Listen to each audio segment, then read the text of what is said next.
Morning student, today is 25 September. Class 6, 7, 8 class है आपकी 6, 7, 8 both section A plus B।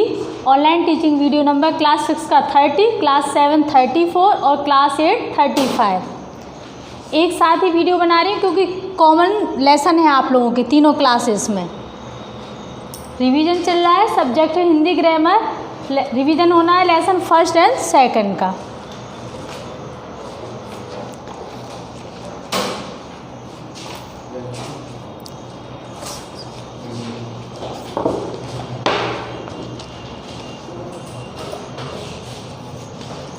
Question number first, भारतीय संविधान में, ये तो कल ही बताया था, भारतीय संविधान में कितनी भाषाओं को मान्यता दी गई है? तो इसका ऑप्शन सभी को मालूम है कि 22 भाषाओं को मान्यता दी गई है। संविधान के किस अनुच्छेद में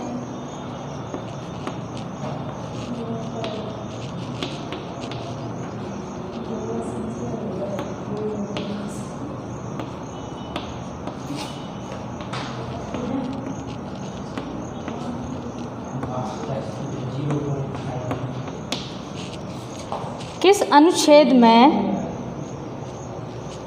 कहा गया है कि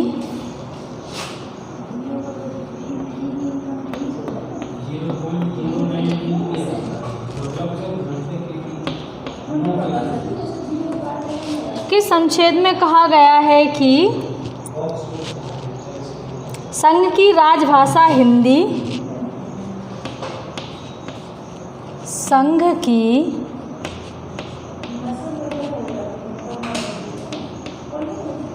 राजभाषा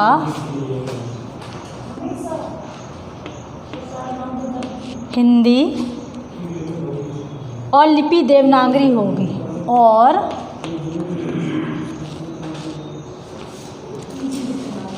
लिपि देवनागरी होगी, लिपि देवनागरी होगी। ऑप्शन है आपका ए नंबर का, ऑप्शन है आपका 343,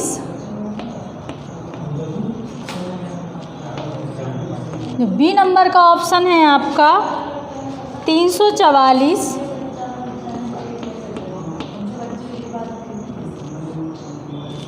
और जो सी नंबर का ऑप्शन है आपका 345। 345। तो संविधान के किस अनुच्छेद में कहा गया है कि संघ की राजभाषा हिंदी और लिपि देवनागरी होगी? ऑप्शन है आपका 343, बी वाला ऑप्शन 344 और सी वाला ऑप्शन है 345। तो कौन से अनुच्छेद में कहा गया है? 343 वाले अनुच्छेद में। आपकी बुक में भी आया है, बीच में लेसन रीड करना तो पता चल जाएगा। 343।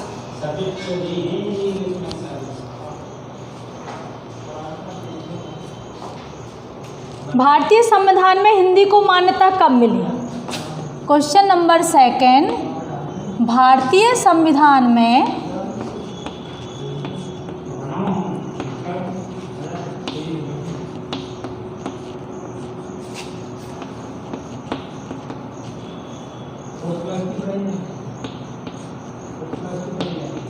हिंदी को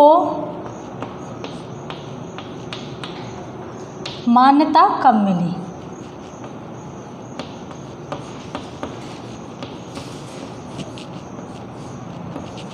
ऑप्शन है आपके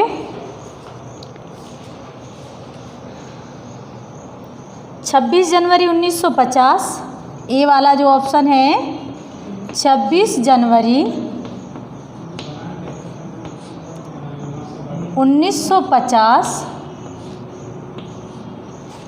बी वाला ऑप्शन है आपका 14 सितंबर 1950। 14 सितंबर 1950, सॉरी 1949, 14 सितंबर 1949। और जो सी वाला ऑप्शन है आपका 15 अगस्त 1947। 15 अगस्त 1947। क्वेश्चन है भारतीय संविधान में हिंदी को मान्यता कब मिली? 26 जनवरी 1950, 14 सितंबर 1949 और सी वाला ऑप्शन है 15 अगस्त 1947। ये मंथ आपका सितंबर का चल रहा है। कुछ दिन पहले हम लोगों ने हिंदी दिवस मनाया और हिंदी दिवस में आप लोगों ने न्यूज़पेपर भी पढ़ा होगा, उसमें भी दिया गया है कब मान्यता दी गई है? 14 सितंबर 1949 को भारतीय संविधान में हिंदी को मान्यता 14 सितंबर 1949 को मिली।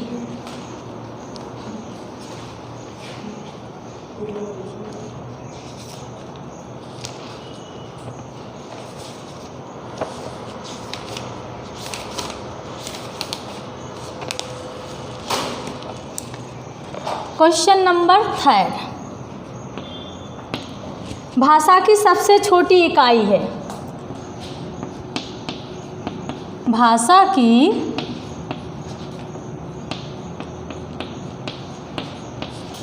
सबसे छोटी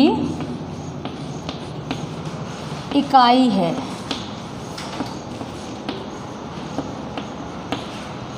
ऑप्शन है आपका शब्द, सेकंड बी ऑप्शन है आपका वाक्य और जो सी वाला ऑप्शन है आपका वर्ण।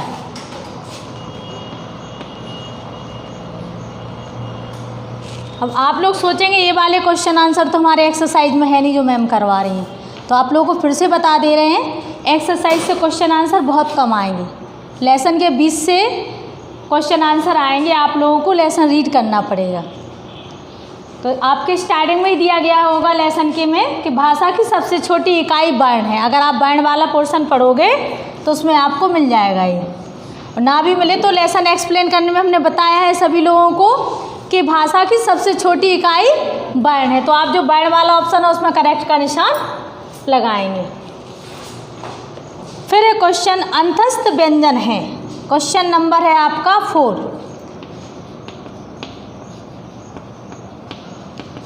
अंतस्थ व्यंजन है। ए वाला ऑप्शन है आपका श, श, हा, श, श और हा। बी नंबर का ऑप्शन है आपका छत्रज्ञ, छ, त्र और ज्ञा। और जो आपका सी वाला ऑप्शन है या, रा, ला, वा, या, रा, ला और वा। तो ये सभी को पता है ऊष्म व्यंजन भी 4 होते हैं, अंतस्थ व्यंजन भी 4 होते हैं। हमने एक्सप्लेन किया था अंतस्थ व्यंजन कौन कौन से होते हैं, या, रा, ला, वा। तो आपका सी वाला जो ऑप्शन है वो हो जाएगा आपका करेक्ट। तो इस तरीके के क्वेश्चन आंसर आएंगे आप लोगों के। तो लेसन को रीड करते रहना है सभी लोगों को, नोट कर लीजिए अगर जिन्हें नोट करना हो तो।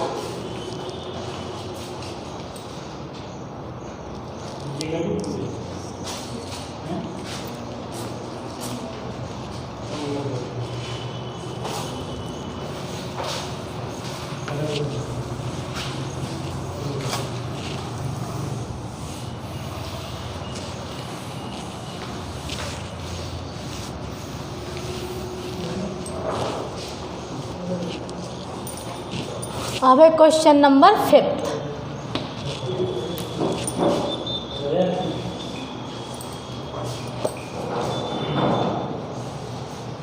हिंदी भाषा में वे कौन सी ध्वनियाँ हैं जो स्वतंत्र रूप से बोली या लिखी जाती हैं? हिंदी भाषा में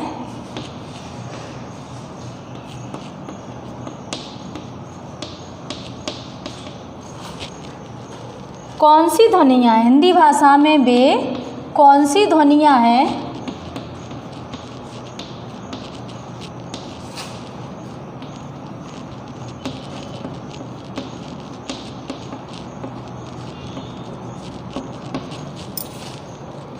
जो स्वतंत्र रूप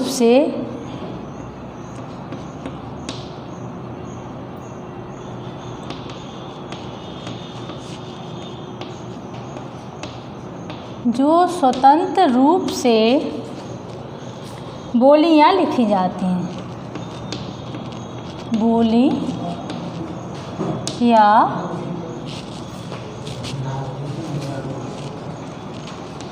लिखी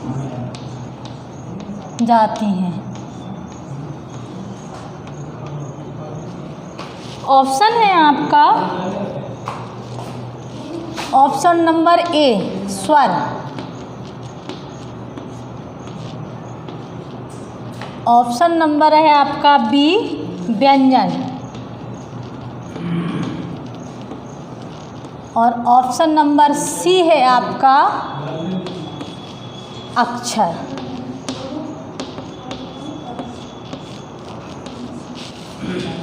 तो देखो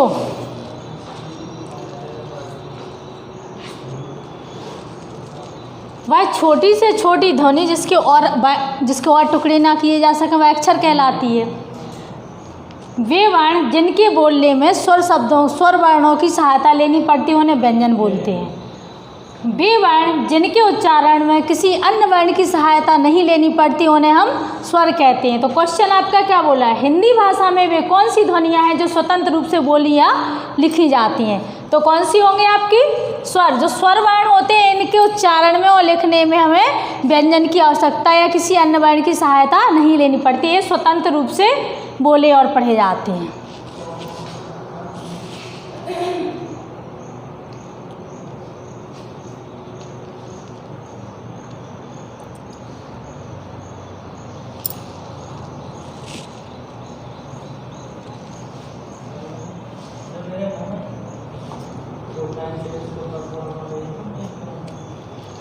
हिंदी में स्वरों के कितने प्रकार हैं?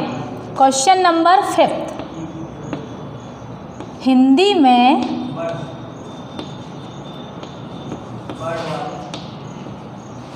स्वरों के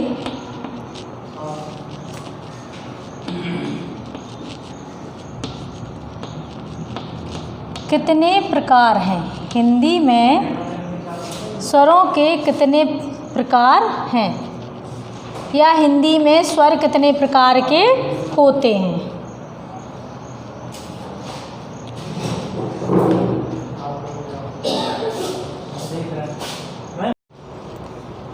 तो हमारा 5th नंबर का क्वेश्चन क्या था, हिंदी भाषा में वे कौन सी ध्वनियाँ जो स्वतंत्र रूप से बोलियाँ लिखी जाती हैं, स्वर, व्यंजन और अक्षर। तो करेक्ट ऑप्शन था आपका स्वर।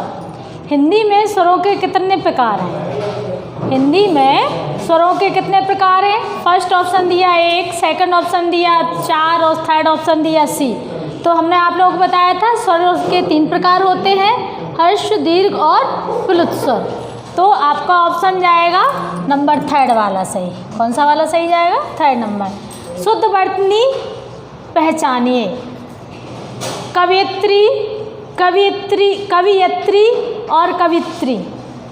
हमने आप लोगों को कई बार हम आप लोगों को लेसन सेकंड करवा रहे थे तो हमने आप लोगों को शुद्ध लिखना, या जब भी हम लिटरेचर पढ़ाते तो आप लोगों को कवित्री लिखना कई बार बताया हमने, और आप लोग हमेशा ये मिस्टेक करते हो। कई लोग आशीर्वाद में मिस्टेक करते हैं कवित्री में। तो आपका ए वाला कवित्री सही है। कौन सा वाला? फर्स्ट नंबर का जो ऑप्शन है आपका कवियत्री, फर्स्ट वाला सही है। इस प्रकार से आपके लेसन में बहुत सारी वर्तनियाँ आई हैं 6, 7, 8 तीनों क्लासेस में। हम कोई सी भी वर्तनी डाल सकते हैं, इसलिए आप लोगों को अपने लेसन को अच्छे से रीड करना है।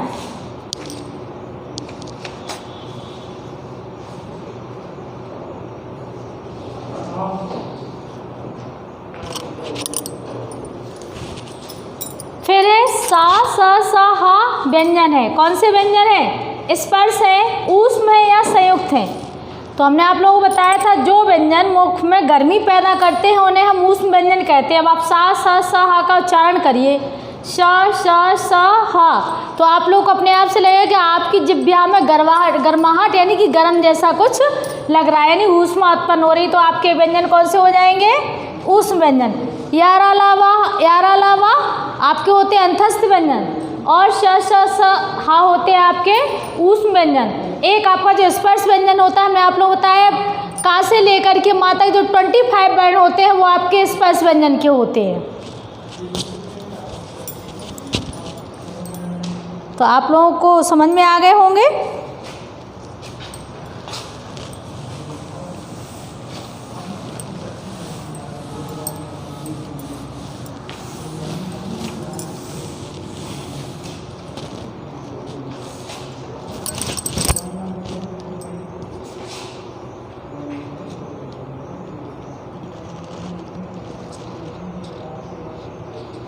अगर क्वेश्चन दे दिया जाए संयुक्ताक्षर कौन कौन से हैं और डाल दिया जाए सा सा सा हा और छत्रज्ञ और डाल दिया जाए यारा लावा, तो संयुक्ताक्षर आप लोगों को पता है ना, छत्रज्ञ। कौन कौन से हैं संयुक्ताक्षर? छत्रज्ञ। तो इस तरीके से भी आप लोगों के क्वेश्चन आ सकते हैं।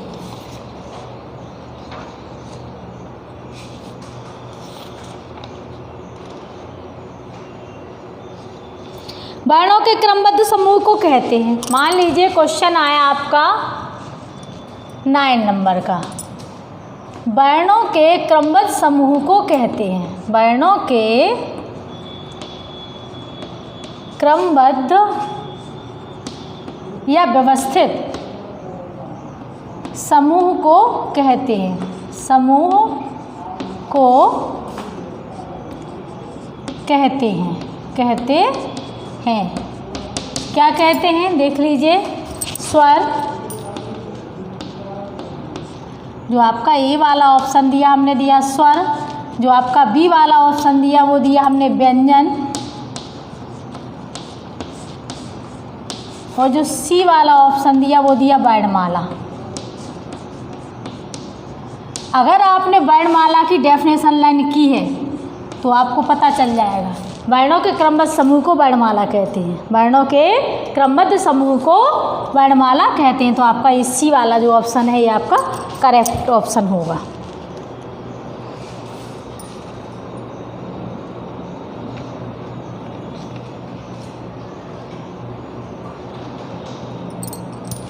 अब अगर क्वेश्चन दे दिया जाए स्पर्श व्यंजनों में वर्णों की संख्या होती है, स्पर्श व्यंजनों में वर्णों की संख्या होती है, तो देखो स्पर्श व्यंजन को 5 वर्गों में बांटा गया है। हर एक वर्ग में 5 वर्ण होते हैं, तो 5 वर्ण होते हैं तो कितने हो जाएंगे? स्पर्श व्यंजनों की संख्या हो जाएगी 25।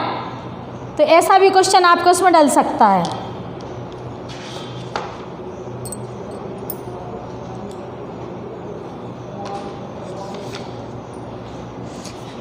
विसर्ग का उच्चारण होता है, क्वेश्चन नंबर 10, विसर्ग का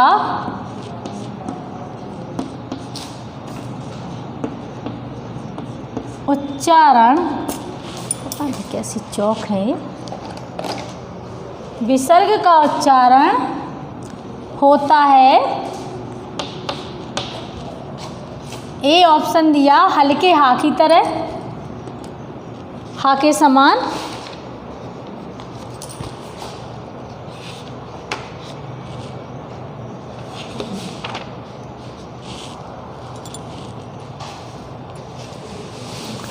हा के समान, हा के समान। बी ऑप्शन में आपका आ जाएगा का के समान।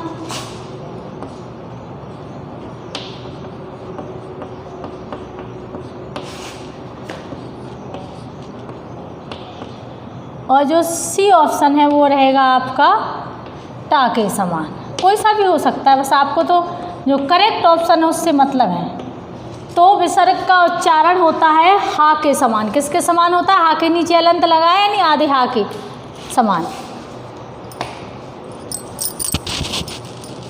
अब आ जाए वर्ण के कितने भेद होते हैं? तो वर्ण के 2 भेद होते हैं, स्वर और व्यंजन। व्यंजन के कितने भेद होते हैं? व्यंजन के 3 भेद होते हैं, अंतस्थ व्यंजन, ऊष्म व्यंजन और स्पर्श व्यंजन। स्वरों के कितने भेद होते हैं? स्वरों के 3 भेद होते हैं, हर्ष, दीर्घ और प्लुत स्वर।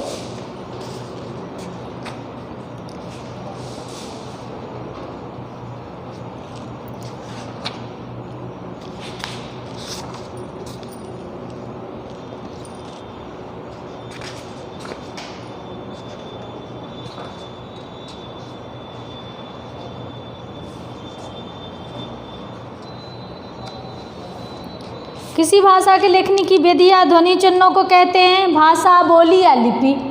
तो ध्वनि चिन्हों को क्या कहते हैं? लिपि कहते हैं। भाषा के क्षेत्रीय रूप को कहते हैं, वो दे दिया ऑप्शन में, हिंदी, अंग्रेजी और बोली। तो करेक्ट ऑप्शन क्या हो जाएगा? बोली। तो इस तरीके से भी आपके क्वेश्चन बन सकते हैं। वर्तनियाँ भी दे सकते हैं और वर्णों को अलग अलग करके भी दे सकते हैं और उसमें आपको करेक्ट उसमें निशान लगाना पड़ेगा। और आपका सिलेबस सभी को पता है ना, 1 to 5 लेसन आना है 8 क्लास में। 1 to 5 लेसन जिसमें कारक वाला पोर्शन भी शामिल है वो आएगा, लेकिन 6 7 क्लास में 1 to 5 लेसन तो आना है, लेकिन जो कारक वाला पोर्शन है वो नहीं आएगा, लिंग और वचन वाला पोर्शन ही आएगा।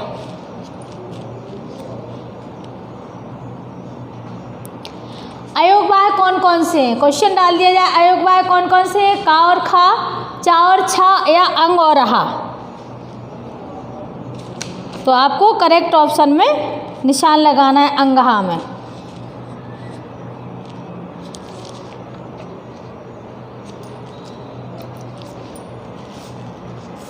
तो पेपर करने में वैसे किसी को प्रॉब्लम नहीं होनी चाहिए।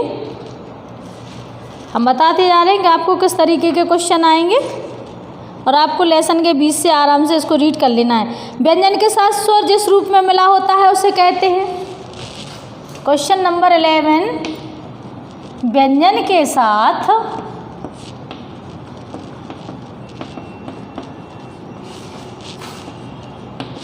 स्वर जिस रूप में मिला होता है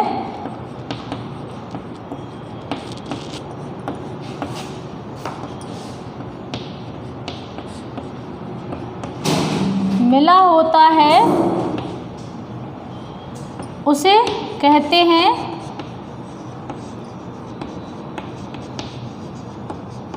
क्या कहते हैं? देखो, ए ऑप्शन दिया आपका भाषा, बी ऑप्शन दिया आपका व्यंजन,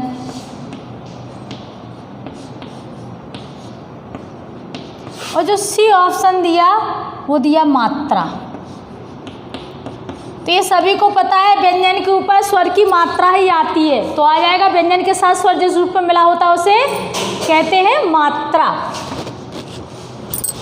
चलिए, जितनी आपके बॉक्स में जो दिए जा रही हैं डेफिनेशन वगैरह वो भी आप लोगों को अच्छे से लर्न करनी है।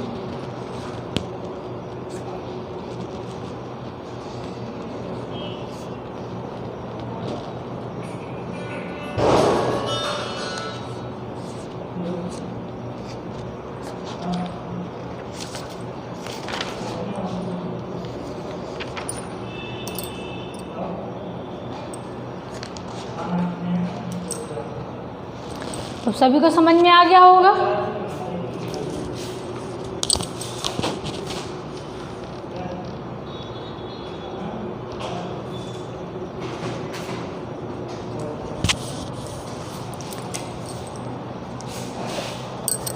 तो आप लोग लेसन को अच्छे से रीड कर लेना, लर्न करते रहना, क्योंकि आप लोगों के एग्ज़ाम हैं। घर पर रहिए, सुरक्षित रहिए। Thank you, have a nice day.